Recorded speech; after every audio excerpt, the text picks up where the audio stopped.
सरकार की जानिब से पाकिस्तान को ऑफिशियली आगाह कर दिया गया है। सिफारती ताल्लुकात खत्म करने के अलावा सिंध तास आबी मुआहिदा या इंडस वाटर ट्रीटी भी खत्म कर दी गई है और जल शक्ति की वजारत के सेक्रेटरी की जानिब से पाकिस्तान को इस सिलसिले में खत भी लिखा गया है कि सिंध तास आबी मुआहिदा आर्जी तौर पर मुअत्तल हो चुका है, सस्पेंड किया जा चुका है और मुआहिदे पर भारत का पाकिस्तान को जो दो टूक जवाब दिया गया उसमें यह भी खत के अंदर लिखा गया कि अब 1960 जैसे हालात नहीं हैं। जियोग्राफिकली बहुत सारी चीज़ें बदली हैं, चीज़ें तब्दील हुई हैं और जो बयान या जो खत ये आपकी स्क्रीन पर है जो भारत सरकार की जल शक्ति की वजारत से पाकिस्तान को गया है सेक्रेटरी की तरफ से, जिसमें जल शक्ति की वजारत के सेक्रेटरी दीबाश्री मुखर्जी ने वाज़ेह तौर पर कहा कि भारत ने इंडस वाटर ट्रीटी 1960 को फौरी तौर से या फौरी असर से आर्जी तौर मुअत्तल कर दिया है। पाकिस्तान को इस खत के जरिए खबरदार किया गया है कि अब सूरत हाल 1960 जैसी बिल्कुल भी नहीं।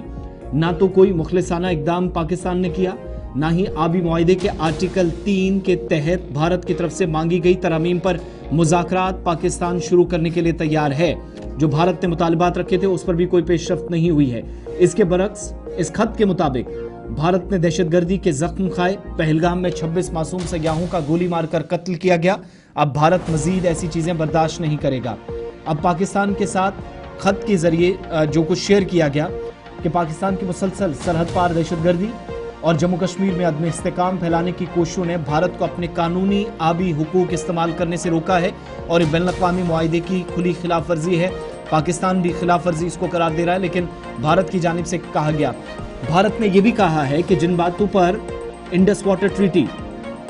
या सिंध तास मुआहिदा बनाया गया था या एग्रीमेंट हुआ था वो अब मुकम्मल तौर पर बदल चुके हैं और भारत की आबादी में ज़बरदस्त इजाफा हुआ है। मुल्क को साफ तवानाई के लिए आबी वसाइल का भरपूर इस्तेमाल करना ही होगा। पाकिस्तान से पूछा गया है कि क्या इसे 1960 की आबादी और 2025 की ज़रूरियात में फ़र्क नज़र नहीं आता। भारत ने अब अपने आबी वसाइल को सिर्फ अपनी तरक्की के लिए इस्तेमाल करने का सोचा है, ख्वाह वो हाइड्रो प्रोजेक्ट्स हों या ज़री शोबे के लिए पानी इस्तेमाल हो। अब इंडस वाटर ट्रीटी के पानी पर सबसे ज़्यादा हक भारत का है, दहशतगर्दी की हिमायत करने वाले किसी मुल्क का नहीं। ये जो ख़त आपकी स्क्रीन पर चल रहा है इसमें जो वजारत है जल शक्ति की उसके सेक्रेटरी की तरफ से इस खत के जरिए यानी ऑफिशियली पाकिस्तान को कन्वे कर दिया गया। एक फैसला दिल्ली के अंदर हुआ, उसके बाद जो कम्युनिकेशन पाकिस्तान के साथ इंडर वाटर ट्रीटी पर जो लवाजमात पूरी होनी थी, कागजात के जरिए जाना था, वो भी कर दिया गया और इसके बाद पाकिस्तान का रद्द-ए-अमल जो कल ही आप देख चुके हैं जिसमें जंग से ताबीर किया गया मौजूदा सूरत हाल को कि अगर पानी रोका गया तो सूरत हाल ठीक नहीं होगी। और मुर्तज़ा अली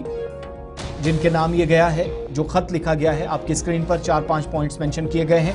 दूसरी तरफ इस मुआहिदे के खत्म होने के साथ ही दिल्ली में आज अमित शाह की रिहाइश का बैक टू बैक कल खत लिखा गया, रवाना किया गया, आज दाखिला वजीर साहब मीटिंग करेंगे और कल जो तस्वीरें इंडस वाटर ट्रीटी के गेट्स की आई है वो ये साफ बता रही थी कि आने वाले चंद दिनों के अंदर पाकिस्तान के अंदर एक और हंगामा भी शुरू हो सकता है।